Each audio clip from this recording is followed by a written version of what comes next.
Hello welcome back students, आपका स्वागत है मेरा यूट्यूब चैनल पे। बच्चों, आज मैं आपको बहुत बहुत बहुत इंपॉर्टेंट टॉपिक बताने जा रहा हूँ। टेंस के अंतर्गत आपको आज मैं बताऊँगा प्रेजेंट इंडेफिनिट टेंस। कितने सारे सेंटेंसेस को आप बना सकते हैं प्रेजेंट इंडेफिनिट टेंस का प्रयोग करके। बहुत सारे सेंटेंसेस को आप बना सकते हैं। तो चलिए, प्रेजेंट इंडेफिनिट टेंस का हम लोग अध्ययन करेंगे आज के इस वीडियो में। ये बहुत इंपॉर्टेंट हो जाता है आपके राइटिंग और स्पीकिंग के लिए।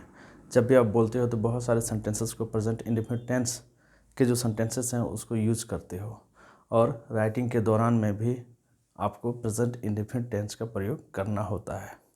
बहुत सारे कम्पिटिटिव एग्जाम्स में प्रेजेंट इंडेफिनिट टेंस से रिलेटेड क्वेश्चन पूछे जाते हैं, यानी वर्ब का प्रयोग करके, यानी वर्ब का प्रयोग कैसे करना है, इससे रिलेटेड क्वेश्चन आपको दिए जाते हैं। नहीं जानने की वजह से आपके आंसर जो हैं वो गलत हो जाते हैं, लेकिन अब आपके आंसर्स गलत नहीं होंगे, आपके आंसर्स सही होंगे।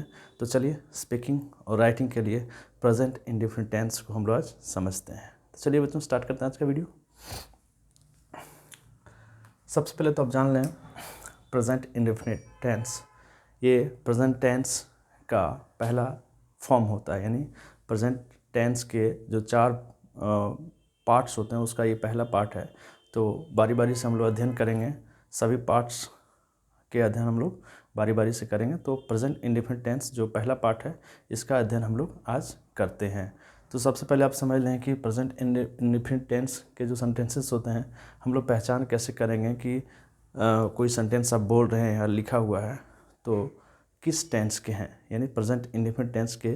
बेसिकली आज हम लोग इसी पे अध्ययन करेंगे, इसी का अध्ययन करेंगे और सेंटेंस को पहचानेंगे, बहुत सारे सेंटेंसेस को बोलेंगे। तो चलिए सबसे पहले पहचान देख लेते हैं। प्रेजेंट इंडेफिनिट टेंस के जो पहचान होते हैं, वाक्य के बिल्कुल अंत में, कोई भी सेंटेंस हिंदी के लिखते हैं उसके बिल्कुल अंत में मुख्य क्रिया के साथ, यानी जो मेन वर्ब होता है उसके साथ लगा रहता है क्या, ता है, ती है, ते हैं, ते हो, ता हूँ इत्यादि। ये सारे जो मैं पहचान के शब्द बताए, ये लगे हुए रहते हैं कहाँ पे, प्रेजेंट इंडेफिनिट टेंस के जो सेंटेंसेस होता है उसका पहचान का सीधा और सरल तरीका है कि वाक्य के बिल्कुल अंत में मुख्य क्रिया जो होते हैं, यानी मेन वर्ब जो होते हैं उसके साथ, यानी मुख्य क्रिया के साथ में ही ये लगा हुआ होता है। ता है, ती है, ते हैं, ते हो, ता हूँ इत्यादि। तो सेंटेंस में यदि इनका प्रयोग रहेगा तो हम समझ जाएंगे कि ये सेंटेंस प्रेजेंट इंडेफिनिट टेंस का है। तो प्रेजेंट इंडेफिनिट टेंस के सेंटेंस को तो आप पहचान गए, हम पहचान गए, लेकिन उन सेंटेंसेस को इंग्लिश में आप ट्रांसलेट कैसे करोगे, कैसे बनाओगे या कैसे बोलोगे, कैसे लिखोगे, उसके सारे रूल्स को मैंने लिखा हुआ है। बारी बारी से मैं सभी रूल को आपको बताऊंगा, क्लियर करूंगा। इसके बाद आपके प्रेजेंट इंडेफिनिट टेंस का जो कन्फ्यूज़न है वो ख़त्म हो जाएगा और बहुत सारे सेंटेंसेस को आप बोल सकते हैं, लिख सकते हैं। आपको कोई झिझक, परेशानी, समस्या नहीं होगी। तो चलिए शुरू करते हैं। यहाँ मैंने 6 रूल्स को लिखे हैं, तो बारी बारी से हम लोग एक एक का अध्ययन करेंगे। सबसे पहले पहला हम लोग लेकर के चलते हैं। पहला रूल जो होता है वो सिंपल सेंटेंस होता है, यानी सरल वाक्य, अफर्मेटिव सेंटेंस होते हैं, जिसमें कोई नेगेटिव वर्ड्स नहीं होते हैं, जिसमें कोई इंट्रोगेटिव वर्ड्स नहीं होते हैं, वो आपका अफर्मेटिव सेंटेंस कहलाएगा। ठीक है, तो चलिए कुछ सेंटेंस को लिखते हैं।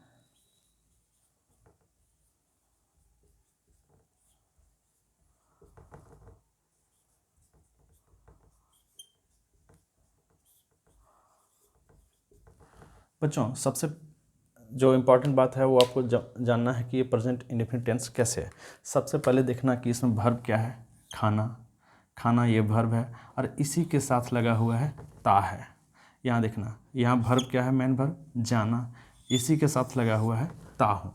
ठीक है, तो ये समझ गया कि ये जो सेंटेंस हैं ये प्रेजेंट इंडेफिनिट टेंस के सेंटेंसेस हैं, और इसका इंग्लिश में ट्रांसलेट हम लोग करेंगे इस रूल के माध्यम से। यहाँ 2 चीज़ें आपको कंफ्यूज करती होगी, बाकी चीज़ें आपको पहले बता दिया गया बहुत सारे वीडियोस में कि सब्जेक्ट ऑब्जेक्ट क्या होता है, कैसे होता है।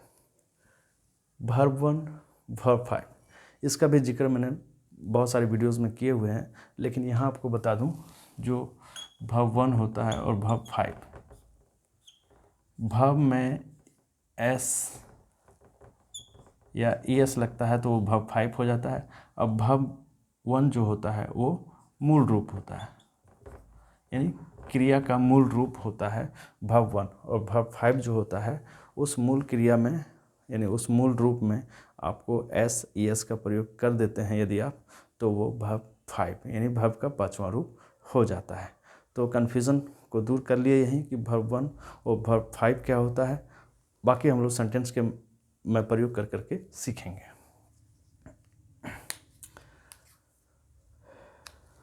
अब देखना, सबसे पहले सब्जेक्ट देखिए, सब्जेक्ट क्या है, ही। एक चीज़ और कन्फ्यूज़न आपको खड़े कर देंगे यहाँ कि किसके साथ हम लोग verb 1 और verb 5 का प्रयोग करेंगे। तो सीधा और सिंपल तरीका आपको पर्सन से रिलेटेड, पर्सन पे वीडियो मैंने बनाया है, उस वीडियो को आप देखो, आपको सारे कन्फ्यूज़न ख़त्म हो जाएंगे। सीधा सा मतलब आपको जानना है कि जो सब्जेक्ट सिंगुलर हो, जो सब्जेक्ट सिंगुलर हो यानी एक का बोध कराता हो, उसके साथ अब वर्ब का 5वां रूप प्रयोग करेंगे यानी V5 का प्रयोग करेंगे। और वर्ब 1 का प्रयोग कहाँ करेंगे, यानी जो सब्जेक्ट प्लूरल हो, जो सब्जेक्ट प्लूरल हो उसके साथ वर्ब का पहला रूप आता है, यानी वर्ब का पहला रूप यानी V1 का प्रयोग होता है। तो सीधी बात है, जो सब्जेक्ट सिंगुलर हो उसके साथ वर्ब 5, जो सब्जेक्ट प्लूरल हो उसके साथ वर्ब 1, यानी जो सब्जेक्ट एक का बोध कराता हो उसके साथ वर्ब 5, जो सब्जेक्ट एक से अधिक का बोध कराता हो उसके साथ वर्ब 1 का प्रयोग करेंगे। तो ही का मतलब हो गया कोई आदमी या कोई लड़का या कोई बच्चा, तो वो एक होता है। वह, यदि आप कहोगे वह, तो किसी एक व्यक्ति का बोध होगा, ठीक है। तो जब एक का बोध होगा तो वहाँ verb 5 का प्रयोग करेंगे। और verb 5 क्या होता है, मैंने आपको बताया कि verb के साथ S या ES लगता है तो वो verb 5 बन जाता है। तो ही खाना का होता है eat, इसके साथ S लग गया तो ही eats, ठीक है। अब आगे देखते हैं, मैं का होता है I, और I का यहाँ verb जो है वो है जाना, और जाना का होता है go। अब आपके सवाल यहाँ होंगे, मैंने आपको बताया था कि पर्सन में मैंने आपको बताया था कि आई जो होता है वो प्लूरल वर्ब अपने साथ लाता है, सिर्फ आई जो है अपने साथ प्लूरल वर्ब लाता है, जबकि आई जो है वो सिंगुलर है, यानी एक वचन का बोध कराता है। आई एक वचन का बोध कराता है, यानी मैं सिर्फ एक हूँ, तो आई जो है एक वचन का बोध कराता है, लेकिन आई जो है ये एक्सेप्शन के रूप में है, ये अपने साथ वर्ब का प्लूरल फॉर्म लाता है, यानी वर्ब का पहला रूप लाता है। तो ठीक है, ऐसे बहुत सारे सेंटेंसेस को आप बना सकते हैं जैसे, और देखिए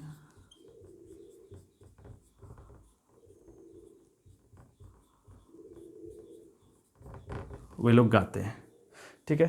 तो वे लोग का यहाँ मतलब हो गया, वे लोग का मतलब हो गया एक से अधिक, वे लोग बहुत सारे लोग हैं, एक से अधिक, तो प्लूरल है, यानी सब्जेक्ट हमारा है प्लूरल, इसके साथ वर्ब का पहला रूप देंगे। गाना का होता है सिंग। तो बहुत सारे सेंटेंस स्टूडेंट्स बना लोगे, प्रेजेंट इंडेफिनिट के बहुत सारे सेंटेंस को आप बोल लोगे आराम से और आसानी से। मैं बता दूं, अभी तक आपने चैनल को सब्सक्राइब नहीं किया है तो चैनल को ज़रूर से ज़रूर सब्सक्राइब करें, ताकि आपके इंग्लिश कैसे स्ट्रांग हो, इस पर बहुत सारे वीडियोस बने हुए हैं, बहुत सारे वीडियोस बने हुए हैं, सारे वीडियोस को आप देख डालो, ठीक है। चलिए बच्चों, आगे बढ़ते हैं, हम लोग रूल नंबर 2 को समझेंगे कि रूल नंबर 2 जो होते हैं वो उसका प्रयोग हम लोग कहाँ करते हैं, ठीक है।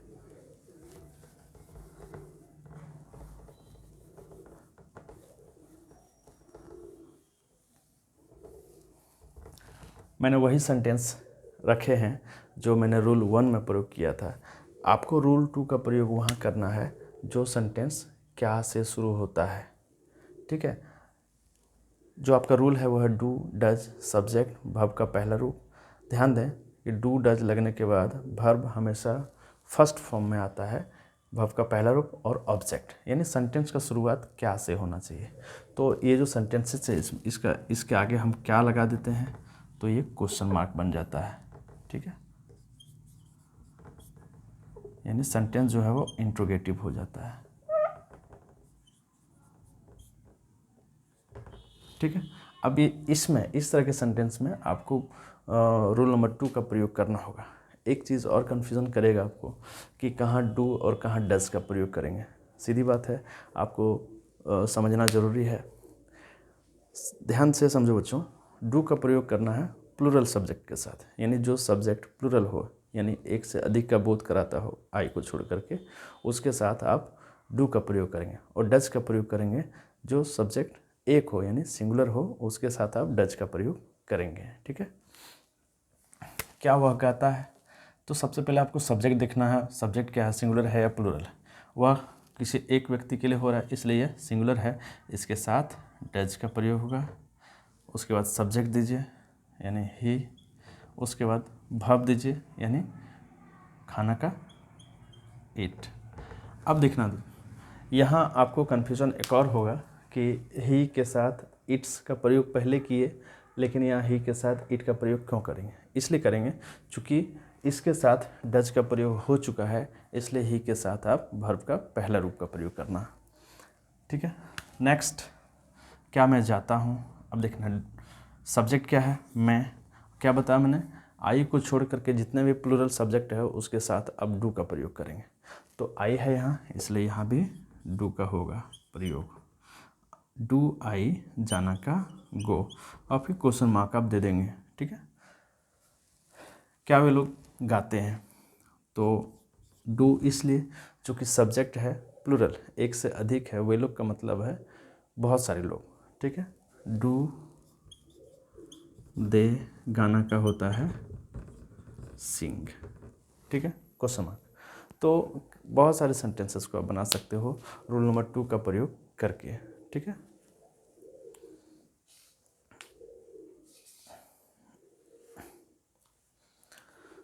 ठीक है बच्चों, आगे बढ़ते हैं। अब हम लोग रूल नंबर 3 सीखेंगे। रूल नंबर 3 में आपको कुछ नया सीखने को मिलेगा। रूल नंबर 3 में हम कुछ नया सीखेंगे। तो चलिए रूल नंबर 3 को हम लोग सीखते हैं, समझते हैं। यस, रूल नंबर 3 में आप देख पा रहे हैं, एक मैंने आगे लगाया है WH पे मैंने वीडियो बनाया है। आप उस वीडियो को देखो, आपको बेहतर ढंग से समझ आ जाएगी। मैं आपको बता दूं कि WH वर्ड्स जो होते हैं वो WH से शुरू होते हैं, जैसे कहाँ, कौन, कैसे, कब इत्यादि जो इंग्लिश वर्ड आएंगे वो WH से शुरू होंगे, इसलिए WH वर्ड आगे लिखना है इसमें। ठीक है, तो सबसे पहले जानना होगा कि किस तरह के सेंटेंस में हम लोग WH यानी रूल नंबर 3 का प्रयोग करेंगे। तो कुछ सेंटेंसेस को लिखते हैं।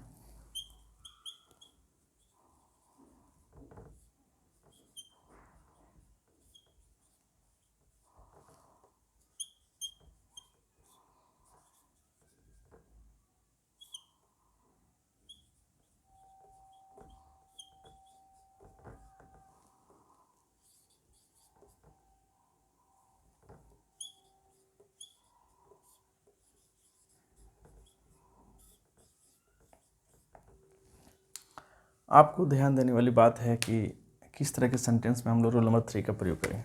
तो किस तरह के सेंटेंस में, यदि सेंटेंस के बीच में क्यों, क्या, कब, कैसे, कहाँ इत्यादि का प्रयोग हो, तो वैसे सेंटेंस में आप रूल नंबर 3 को लगा करके बना सकते हैं। ठीक है, तो बनाने के लिए सबसे पहले आपको चाहिए WH वर्ड। WH वर्ड यानी जिसको मैंने राउंड किया है उस वर्ड को आप पहले लिखेंगे। क्यों का होता है वाई, उसके बाद देखना डू डज, फिर सब्जेक्ट पहचानिए, वह है और वह के साथ होता है डज। इसलिए क्यों, क्योंकि वह जो है वो सिंगुलर सब्जेक्ट है और सिंगुलर सब्जेक्ट के साथ आप डज का प्रयोग करेंगे। उसके बाद सब्जेक्ट दीजिए, सब्जेक्ट हो गया ही। उसके बाद वर्ब का पहला रूप यानी जाना का गो। ऑब्जेक्ट कोई रहेगा तो आप ऑब्जेक्ट का प्रयोग कर सकते हैं। वह क्यों जाता है, वाई डज ही गो। तुम क्या करते हो, सबसे पहले जो WH वर्ड है उसको आगे लिखेंगे। क्या का होता है वाट। अब उसके बाद डू की डज, यू के साथ आप डू का प्रयोग करेंगे। उसके बाद सब्जेक्ट क्या हो जाएगा यू। उसके बाद वर्ब का पहला रूप आपका हो जाएगा करना का डू, फिर question mark. What do you do. जान लेना बच्चों ये जो डू है ये मूल वर्ब है यानी मुख्य क्रिया है, और ये जो डू है ये आपके रूल के अकॉर्डिंग लगा हुआ है। ठीक है, नेक्स्ट सेंटेंस को भी देख लो। जैसे लिखा हुआ है वह कब खाता है, तो सबसे पहले WH वर्ड को आगे करेंगे। कब का होता है when, और when उसके बाद डू की डज, उसके बाद डू की डज, चूँकि सब्जेक्ट ही है इसलिए यहाँ डज का प्रयोग होगा। फिर सब्जेक्ट दीजिए ही, अब फिर खाना का हो जाता है इट। वह क्यों चाहता है, वाई डज ही गो, तुम क्या करते हो, व्हाट डू यू डू। वह कब खाता है, व्हेन डज ही ईट। ठीक है बच्चों, तो बहुत सारे सेंटेंस को आप बना सकते हो, प्रेजेंट इंडेफिनिट टेंस के बोल सकते हो, लिख सकते हो। आपको कोई झिझक, समस्या, परेशानी नहीं होगी आज के इस वीडियो के देख लेने के बाद। बच्चों, अभी तक अपने चैनल को सब्सक्राइब नहीं किया है तो चैनल को ज़रूर से ज़रूर सब्सक्राइब कर लें।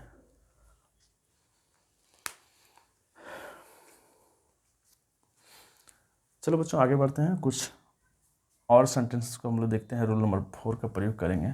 रूल नंबर 4 का प्रयोग कहाँ होता है, किस तरह के सेंटेंस में होता है, ये हम लोग सीखेंगे, समझेंगे।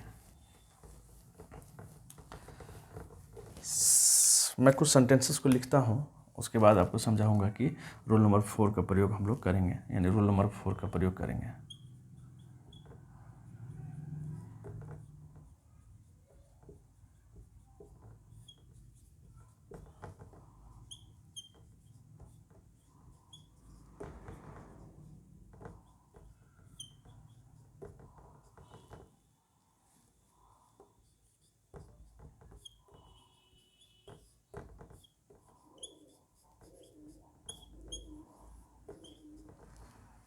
ठीक है, अब देखना, यानी रूल नंबर 4 जो होता है वो नेगेटिव सेंटेंस के लिए। प्रेजेंट इंडेफिनिट टेंस के नेगेटिव सेंटेंस में आप रूल नंबर 4 का प्रयोग करेंगे। इन सारे सेंटेंसेस में मैंने नेगेटिव वर्ड लिखा है, नहीं नहीं नहीं। तो सारे सेंटेंस जो है, सबसे पहले तो ये प्रेजेंट इंडेफिनिट टेंस इसलिए है चूँकि मूल क्रिया के साथ ता हो, ता है, ते हो, ता हो इत्यादि लगा हुआ है, इसलिए ये प्रेजेंट टेंस है और प्रेजेंट टेंस के ये नेगेटिव सेंटेंस हैं। क्यों?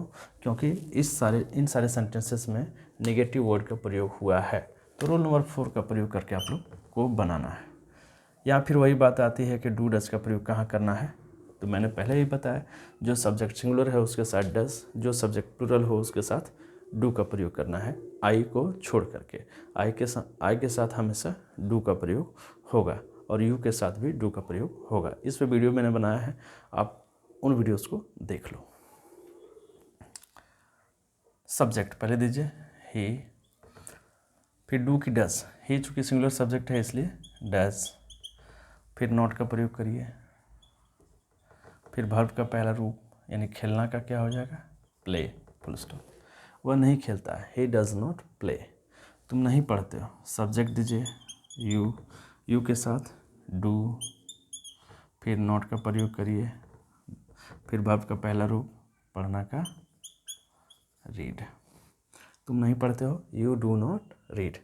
मैं नहीं खाता हूँ, मैं का आई, मैंने आपको बताया आई सिंगुलर सब्जेक्ट है लेकिन आई के साथ वर्ब जो आता है वो प्लूरल होता है, यानी उसके साथ आपको डू का प्रयोग करना है। आई डू, फिर नॉट का प्रयोग करिए, देखिए फिर नॉट का प्रयोग, फिर वर्ब का पहला रूप यानी खाना का ईट, फुल स्टॉप। मैं नहीं खाता हूँ, आई डू नॉट ईट। कितने सारे सेंटेंसेस को आप बना सकते हैं इन सारे रूल्स का प्रयोग कर करके। बहुत सारे सेंटेंसेस, आपके स्पीकिंग पावर जो है वो बढ़ जाएगा, आपके राइटिंग जो है वो काफ़ी अच्छे हो जाएगी, और बहुत सारे सेंटेंस को लिख सकते हैं, पैराग्राफ को लिख सकते हैं, एक पेज को, 2 पेज को आप लिख सकते हो आराम से। तो ठीक है बच्चों, देखो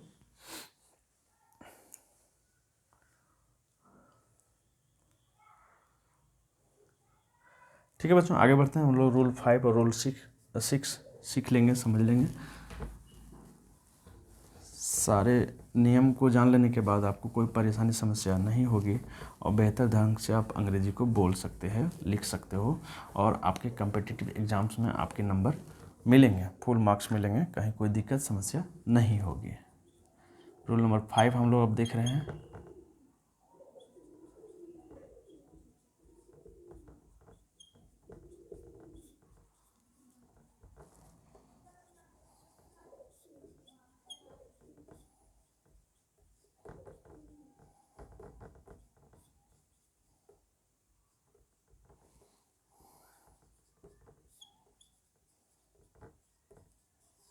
क्या वह नहीं